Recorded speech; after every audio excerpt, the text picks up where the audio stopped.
What's going on, everybody? Welcome back to another episode of the More Life podcast. I am your host, Bart Aniston. If this is your first time that you are listening to this, please give us a follow, give us a like. If you're watching this on YouTube, make sure to hit that subscribe button and the notification bell. That way we can make sure that we are connected with you and you don't miss any of the episodes. This week, I'm super excited. We're here with Shiv Gupta.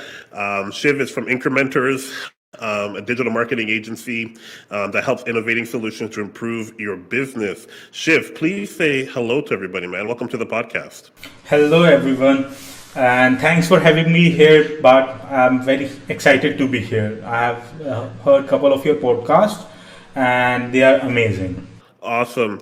And Shiv, let people know a little bit about you know what? I'll even say, I read your bio. You have tons of experience. You said you've been doing this, learning and strategizing since you were 17 in the industry, and you've just been a student of marketing and of digital marketing. So I want to let you explain, what is Incrementors? What is this business you've created, and what do you offer to your customers? Sure. So, Incrementors is a digital marketing agency. We help clients in generating more sales, leads, and revenue. We help them in strategizing their digital presence. We help them in increasing their visibility. We do this via a couple of services which we offer, like search engine optimization, content marketing, pay-per-click, email automation, right? Retargeting, remarketing ads, so Google, Facebook ads, all those sort of things. Our majority of focus is towards the organic growth for our clients, but yeah, we provide other services as well which are paid. And you mentioned that you guys are based in India, but you have tons of clients in North America. So who's your niche client? Are you guys in the tech space? Are you guys more CPG, consumer good type businesses? Who are you trying to help? And the other question, is you guys I'm assuming, are like more full service, where you can do all aspects of the business and really be like a full service solution for clientele. So who are you looking for? So majorly, we are looking for clients who are looking for local leads. So clients from health niche like dentists, hair transplant surgeons, doctors, right, who have a physical store and who wants to increase the footfall at their clinic, chiropractors. So anyone who is looking for local services, they are our ideal clients, like who really enjoy working with us. Awesome. Let's start a little bit at the beginning here. You said, you started doing this at a young age, and you've been doing this for a while now. How did you get interested in marketing? How did you get interested in doing this type of work, helping, small or developing businesses? So basically, it's pretty interesting. Like, I started my career as a web developer, right? I was developing a couple of websites, but later I realized that my mindset, or like I enjoy like planning or working on strategies for the marketing of our clients, right? And I worked on a couple of projects. Even though when I was developing them, I gave them a couple of interesting ideas of how they can market themselves, and gradually I realized that marketing is my thing. This is something for which I was highly passionate about, and that's when I became a full-time marketer and stopped taking like website development type of projects for myself. So I started my career as a freelancer, but right now we have a full service agency. We have more than 100 team members as of now, and so basically gradually all of this started taking shape, right? I started getting a couple of referral based clients, and I became a bit famous in my local community too. So I started getting some clients from there. Eventually we expanded our network in the foreign countries as well, right? We started getting leads on our own websites, and that's how everything started. And right now it's Incrementors in front of you, in front of all.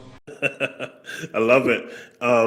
There's also, the growth aspect that you just talked about, which is so it's great. I love it. You mentioned you started as a freelancer, and I'm sure you understand there is a difference between a freelancer and a business owner, because someone who is running a business is concerned more about the systems. There's no way that you can grow at the scale that you're growing and manage the team that you're managing. 100 team members is a lot of people. So how did you change the hat from wearing the I'm the one person who's doing everything versus I'm now the boss or the owner, and I need to manage the company, manage the people, manage the sales, and do all of that management stuff, because it's two different roles. Yeah, definitely, and it's a big journey, like from a freelancer to an agency owner.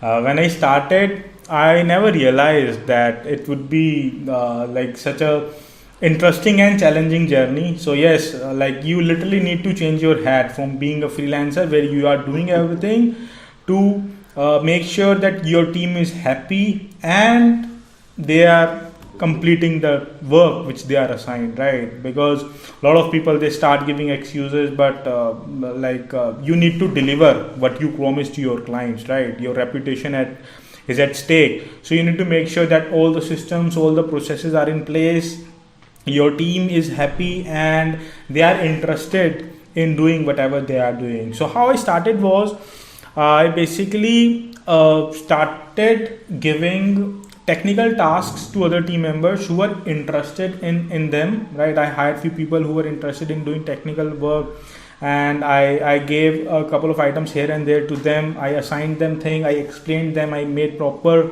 tutorials for them. Gradually I learned that a member leaves after a while, right? So you need to have all SOPs in place. That's when I learned that you need to have all the SOPs, so that even if someone leaves, you still have everything with you, and another person can straight away jump in and work with those items. So those some of those aspects. Then later on, I started developing my own marketing team, my own sales team, so that they could service the clients, they could make the like reach out to more and more potential people, right? The client relationship manager. So it all started taking shape one by one, right? Like when you start, you can never tell how it is going to be, and it just the magic happens, and it all starts taking shape. That's what happened with me. Later on, That's I really good. yeah, later on I realized the process, like the power of process systems and structures, right? Even now I am working on couple of those, so we have all those in place, and that's the only way through which you can scale. Everything should be in line, your team should be very happy, your client should be very happy. That is the only way to grow, otherwise you cannot grow.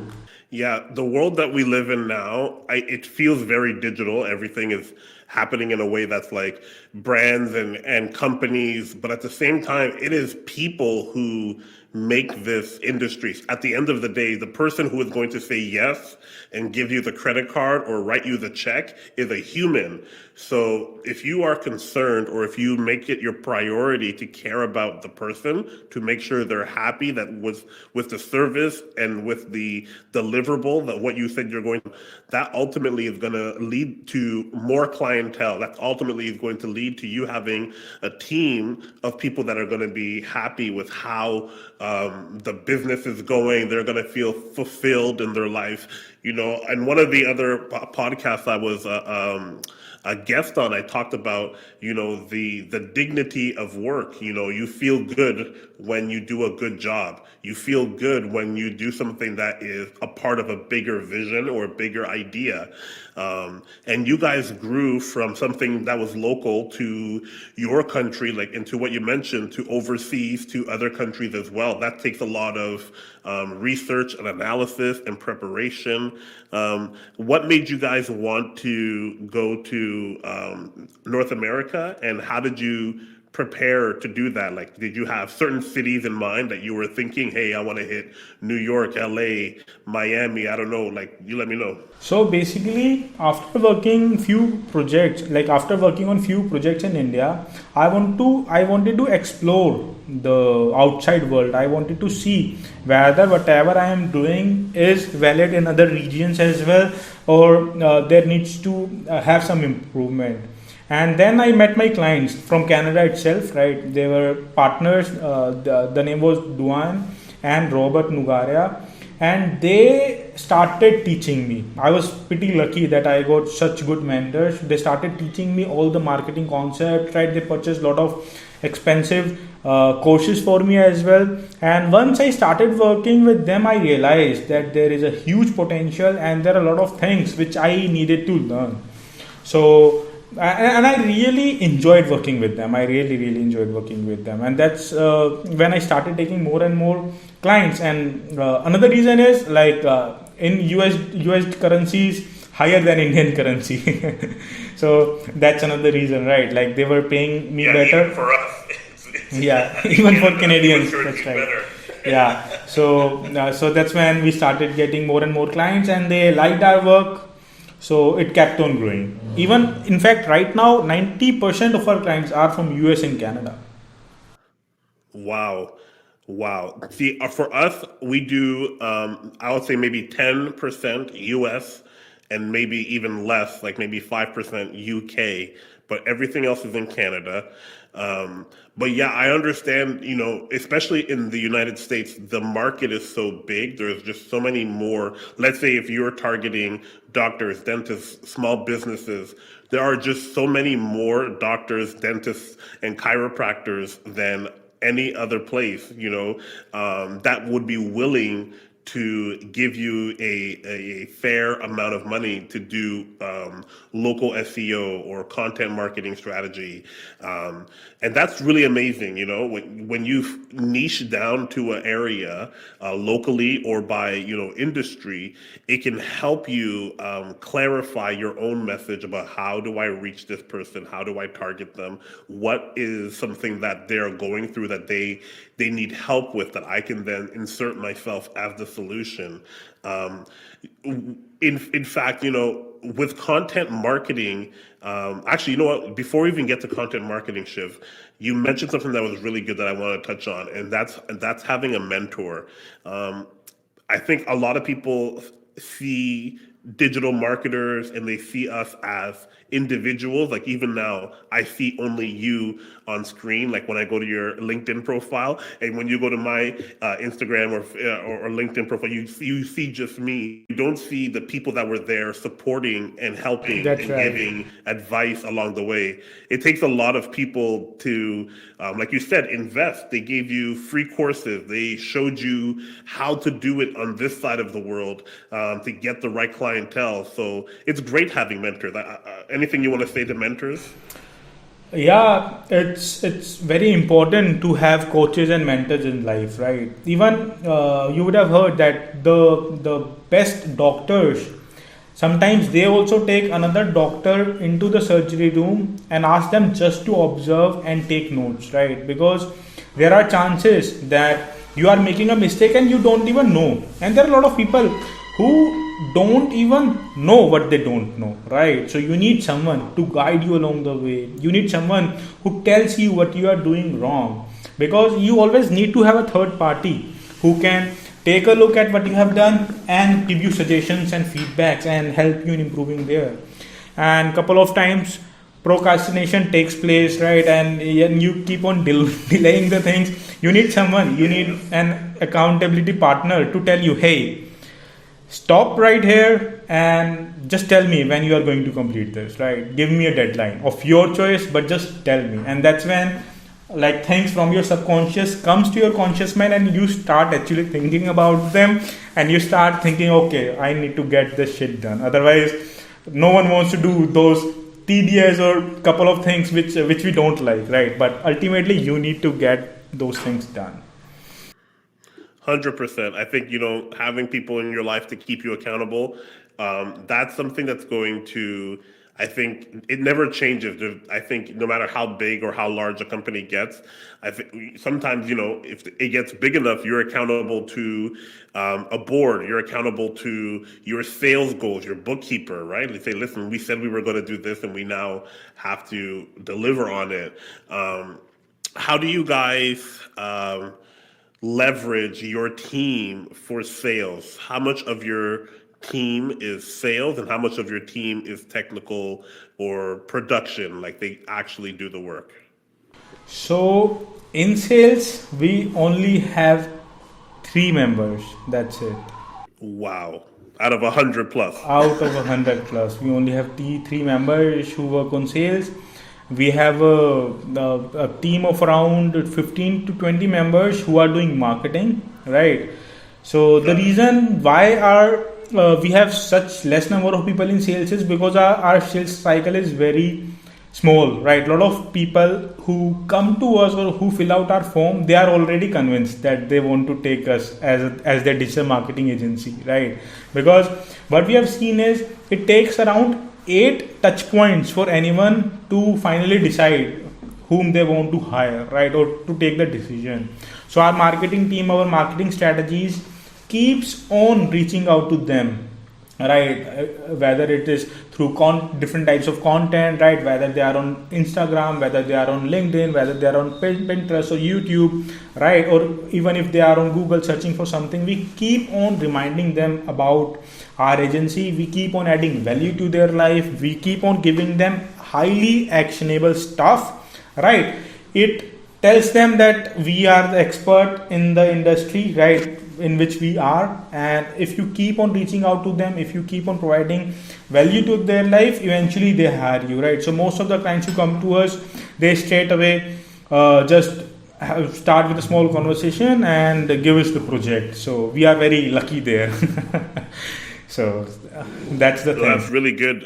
Having a short pipeline of how people, that means you are having people who are A, self-segmented, B, self-qualifying themselves. They already know I want this. They already know that you will do something that I want. So they're already filtering themselves in your sales funnel and working themselves through the pipeline. And that's great. Having something like that is invaluable because that's a money-making machine that can then produce more and more and more sales. That's what's probably the driving force at the growth that you guys are doing. And in terms of your deliverable, what would you say is the number one thing you guys do? Is it SEO or is it like local content marketing? Is that what you guys do? The number one thing which we do is search engine optimization. So that's what we are best at. That's what you're best at. That's amazing. Let's talk quickly about, well, we can talk about SEO for a little bit too. Most people who run an agency, and this podcast is about creative entrepreneurs, about marketing, people who are trying to do exactly what you and I do on a regular basis, who are trying to grow a business. A lot of people have a mixed idea of SEO. Some people believe that it's very it's shady, it's not good. Everyone who tries to sell it is just trying to take money from them. And other people think of it like, if it doesn't work in the first week, then it was a waste of money. So how do you navigate explaining to people which is which? How do you go about telling people the value of SEO? The way I do it, I always tell people Google is just trying to answer the question. And there are ways that, you can make your website easier for Google to read and understand what content you have on there. But how do you go about convincing somebody, let's say you meet them at a networking event, that SEO is in fact a great way to help them and help their business? Sure, that's a great question. And what if I tell you that both those people are absolutely correct what they are saying, and those two are two different statements, right? So basically, yes, a lot of people don't realize that just like everything out there, SEO is evolving. You cannot use the exact same strategies which you were using like 2 years back or 3 years back to do the SEO of your own website. So, for instance, every industry has couple of websites, a couple of top portals where they list the industry leaders. For instance, you can go on Google and type best digital marketing agencies in any country or in your area or wherever. You will see couple of websites ranking there and listing all the top agencies. Now just tell me one thing. If you would list your website there, for instance, one of such website is Clutch. Now just tell me this. If you list your website there on Clutch and ask couple of your customers to give you testimonials, right? And whenever someone searches about top digital marketing agencies or maybe top dentist in that particular area and your listing pops up, would that give you leads or not? That would, correct. So that is exactly what SEO is. You need to be available at the right time on the right place. That's what you need to do. But what people are doing is they are just focusing on creating backlinks and backlinks. They are not working on providing the values, and they think SEO is all about that shady stuff or creating like putting spam out there, right? It doesn't work that way anymore. That was the Google of 2017 or maybe 2018, right? SEO is highly evolved, things are improving. For instance, right now I am here, I'm on your podcast, we are having a nice conversation. At the end of the day, you will somewhere on your page mention to my website, right? It's a part of search engine optimization as well. So now your audience would listen to this podcast or maybe watch our video on YouTube, right? And if they like, they might come to my website, right? Or maybe hire me. So is that a good marketing or a bad marketing? You tell me that, right? Podcasts are evolving and we get a lot of clients searching about us through the podcast. So I am at the right time at the right place, right? So that is what SEO is about. You just need to have your presence on lot of different areas, lot of different websites, and those websites should make sense. So every industry has a podcast, right? I like all the readers, I would like to say that if it's possible for you to take out some time and be a guest or start your own podcast, that is a beautiful way of doing marketing, and that also comes into SEO, right? A lot of people just say SEO is link building, right? Just go out and do the spam and think that you are doing good, right? And that is the problem.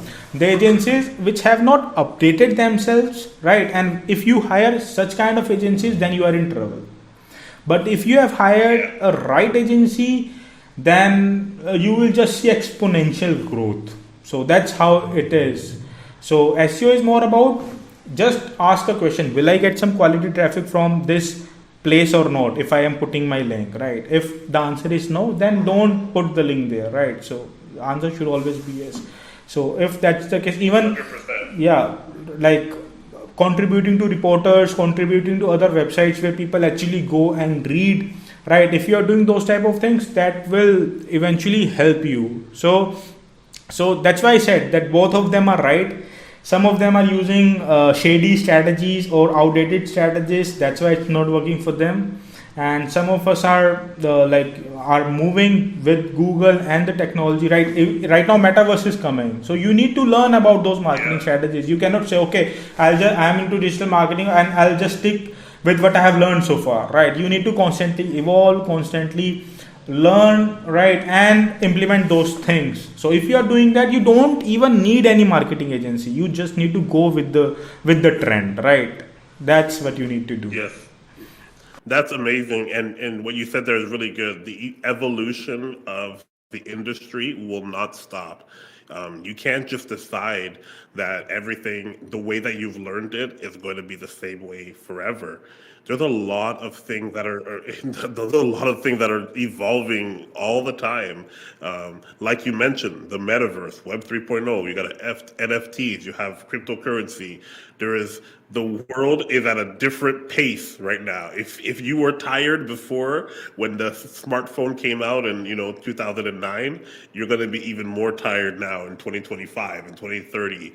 It's going to be very, very busy. Okay, there's going to be lots and lots and lots of changes that are happening. The same way maybe my parents had a hard time with how the internet and social media kind of changed the world.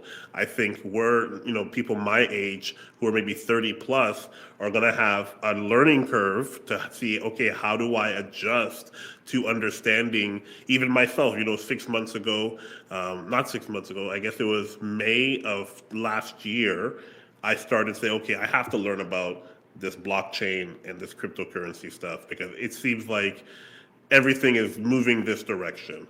And you take some time, you learn about it, and you say, okay, as an artist, as a creative, somebody who's a designer, what does this NFT business look like for me? How can we then understand, our avatar? Instagram just released, or Meta just released the global avatar, where your avatar can follow you across the platforms that Facebook owns, and it can have a digital wallet or a representation of your digital wallet and have all of your NFTs or cryptocurrencies or any digital assets that you have can be with you. What does that mean for a marketing agency?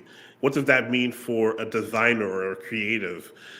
We even are starting to ask ourselves that question. Okay, what's our roadmap for the next 12 to 18 months to say, I'm sure there's going to be advertising space in the metaverse. Do I want to advertise there? Do I want to have a place there? Do I want to have a representation of myself on there? Because it seems that there is going to be a even larger potential, a more global and more connected potential in that realm. And you don't have to jump on every fad, but you have to calculate, like what Shiv was saying, you have to calculate, is this something that I want? Is this something that is going to benefit where my business is heading? I think that's super important for having good content in the right place at the right time. And also, in talking about content, Shiv, we really, I think we're in the most competitive age that we have now. Everyone's a designer. Everyone who has one of these is a photographer. If you have an iPhone, everybody has Canva or Photoshop or some app, Facetune. You can do anything. So how do you compete? You have to have really good content that is actually solving a problem for your customer. You have to have really good creative, meaning a very nice looking video, a very nice photo, so that people can see, oh, wow, this stands out from everything else. You're competing with a lot more people. And I think SEO also rewards you for having a good creative. If you're running, let's say, a paid ad, having a video that's not nice to look at or engaging is good. It's not going to deliver the same way. Same thing with if you're running a blog post, you want to make sure the content is really, really good, easy to read, and has great pictures so people enjoy it. That's what SEO is going to pick up on. Say, okay, people are spending time here. The creative is good. The backlinks are good. Yes, everything, all the other checkboxes are good, but at the same time, you're delivering something that, again, Google's just trying to answer the question. People are typing in, how do I build a house? And if you have dynamic content on your website that answers that question in schema, all that type of stuff, then people are going to get you. Eventually, you'll get enough links to be on the first page. Or who cares about just first page? You can get lots of traffic on the second page too. Everybody can't all be on the first page, but I think people want that local answer to what for. Shiv, go ahead, man. I know you want to jump in. Yeah, that's right. And like Google has lots of places, right, where you can be available, right? You can be available into the video section. You can be available into the 3-map pack. You can try to rank yourself organically, but you need to Even Google My Business. Yeah, Google My Business as well. So those are a couple of areas where you can showcase your business and try to generate more leads and more traffic towards your websites, right? So those are a couple of things. Plus, like you are absolutely right that Google is evolving, right? It is just answering the questions. In fact, since voice search is expanding now, right? Recently, I gave one of my podcasts on voice search, and it is so popular. So, a lot of people now don't type, right? They just ask a question how to create pasta, right? And it will just start detecting the recipe. That's how it goes.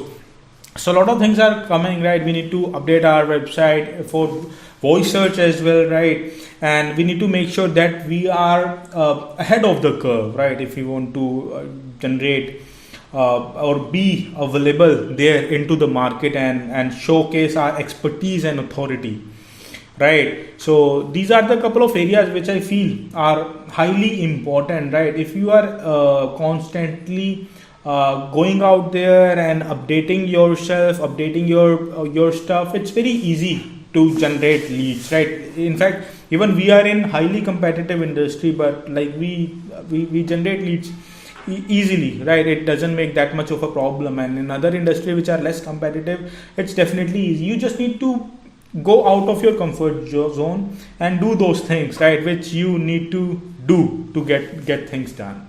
Yes, my marketing team, with our own promotion for our agency, they told me, we need more photos of you and videos of you for our social media. We see lots of growth when they associate a person to the brand and not just a logo to the brand. And so, yeah, I'm in front of the camera a lot with the podcast, and I do like a live webinar once a month. Um, but taking photos of myself or getting professional photos of myself and doing reels and videos, that's not necessarily what I consider to be fun. But I have to do it. I got to step out of my comfort zone because that's what's getting the most engagement and getting the most amount of leads inside my email box is when people see me explaining it clearly. It's instead of me just using words and a graphic. That works too to a certain extent, but if I'm there as well, people are like, "Oh, I have a question," and you can start having a question, and that could be one of, like you said, one of the 8 touch points is a comment on a post I posted on LinkedIn or a comment inside of Instagram. That's one, and then maybe they give me their email, and they can be in my email funnel, and that could be 2 and 3, and before you know it, they go visit my website, watch one of my live webinars. That's 4 or 5. You know what I mean? You can easily get yourself to a place so by the time they're ready to make a decision and they fill out the contact form on my website, they've already made the decision. They've already said, okay, this is the person. He's already given me a free guide. He's already given me free information on his social media. I already watched one of his webinars. I already watched one of his lives. Okay, I'm ready. I'm ready now to move forward. And I think a lot of people, Shiv, are trying to get that. They're trying to get leads inside their email boxes, and they don't know necessarily how to do it. And a lot of times, they think just one aspect is going to do it. If I just post a lot on Instagram, or if I just send a lot of cold emails, eventually, my rate of return will start to grow, my conversion rate. But I think a holistic marketing or a holistic content marketing specifically is the best way to do that, delivering content in multiple places for different points of the funnel. We talked about, I think, the funnel in our last live that we did, the front of the funnel, the middle of the funnel, the end of the funnel. The top of the funnel is super wide. That's where you're going to get so much of the social media content, free, just awareness. Whatever you do in your marketing strategies for building awareness, that's going to be the best place for that. But like Shiv, I want to let you speak, man. I want people to hear how knowledgeable you are. Talk to us about building a content marketing strategy to get leads. Because I think at the end of the day, so many small businesses or agencies or even freelancers struggle with this one aspect of if you can get lost trying to do so many things. So what should I do if I want to get leads? Like a lot of like whenever you will try to understand or learn the concept of how to do content marketing or how to generate leads, right? Everyone starts with the keyword research, right? And as you said, if a person is above 30 or like 35 and it becomes very difficult for them to understand the whole concept of keyword research and then start doing the things, right? So instead of talking about that, I would just like to talk to the audience in a different aspect, right?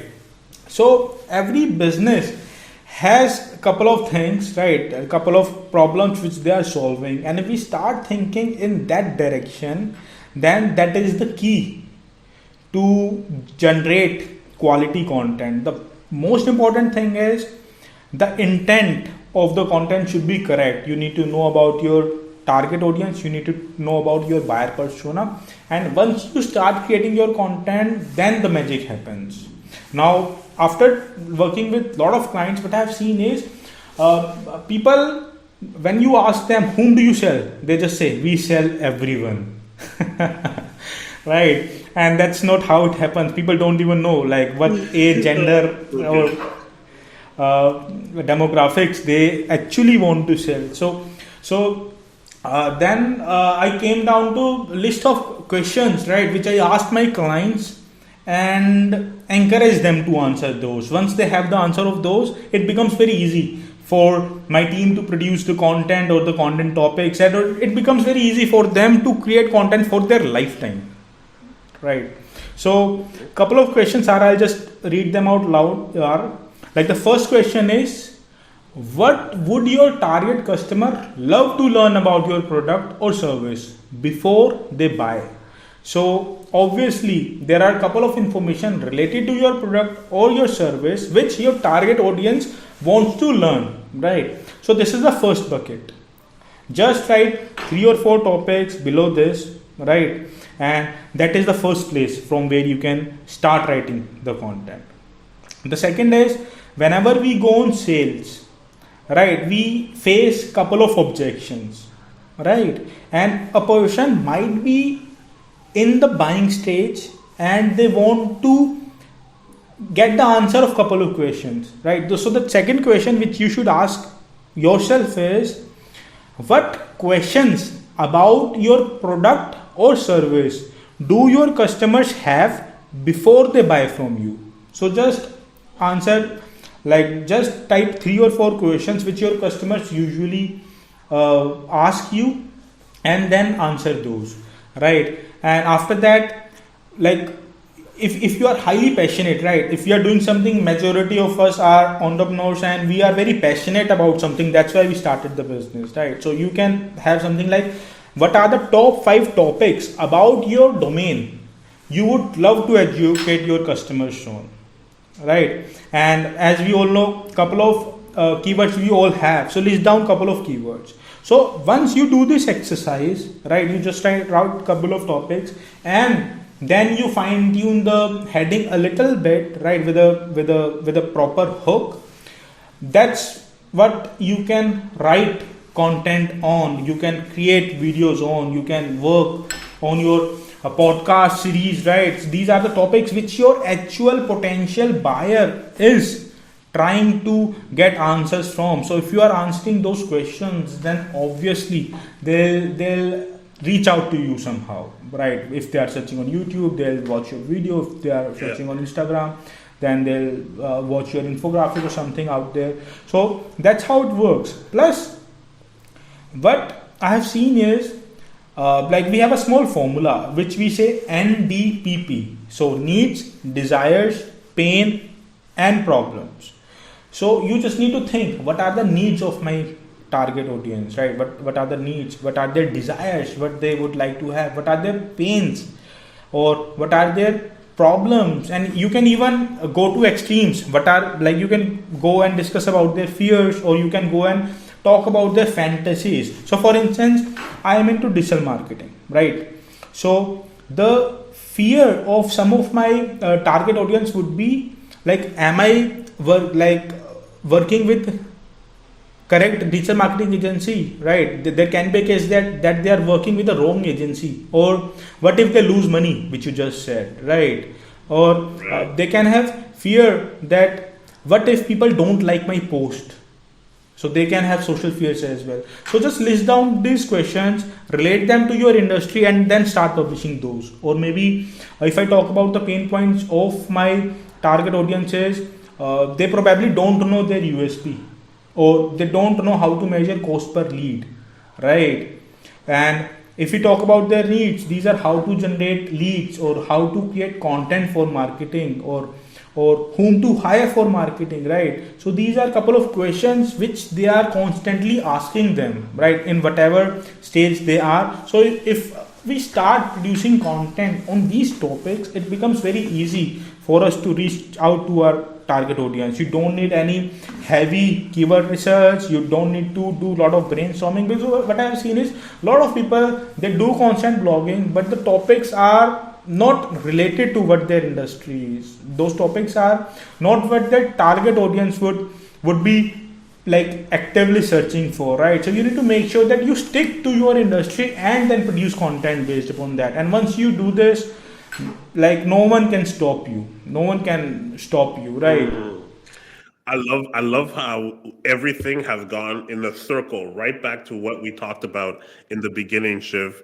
Um, if you care about your customer satisfaction, if you care about making your customer happy, uh, you will have a great client. You'll get great referrals. You'll have multiple people because you're answering the question of, I don't know what I'm doing. How do I do this? Or I don't have time to do this. I wish I knew more about this. You are answering the question, and it's not about brands and logos and strategies and different KPIs and all this other stuff. It's about that connection you have. You recognize them as a human, and you say, this person has a problem, whether it's a dentist who's not getting enough clientele, and you say, listen, I know how we can get you local people to find you on your website and book appointments. You're solving the problem. And if you solve a person's problem, you're never going to be without work, because people have problems. And all the biggest companies that you can think of, all the largest brands you can think of, solve a problem uniquely. Think one of the biggest brands like Tesla. People had made electric cars before, but no one had done it at scale. They did it one, and the car itself is not the thing that it's solving the problem. The problem has always been about the range. How far can you go? And Tesla, what did they do? The first thing they developed was a battery technology and a network of charging stations. That's the real problem. The real problem is people who have had, let's say, the Chevy Volt, which is a car in the US that was electric years before Tesla, but not any. You couldn't charge it anywhere. You could only charge it at your house. So the problem was really the network of places to charge the car, the battery technology. Every brand that is successful solves a problem. PCs were great for programmers, were great for desktops, for home desktop computing, in the 80s and 90s. And then here comes something like Apple says, hey, how about the creative person? What if the person wants to use a mouse and not just want to use, the keyboard and the tab button to move around? What if we made an interface that would allow them to draw and allow them to print that drawing at their own house? They solved a problem. Everything that you like that is a major brand solved the problem. And I think that's where for small or growing businesses, people that are starting out, if you're listening to this, position yourself that way. Where am I uniquely different to solve someone's problem?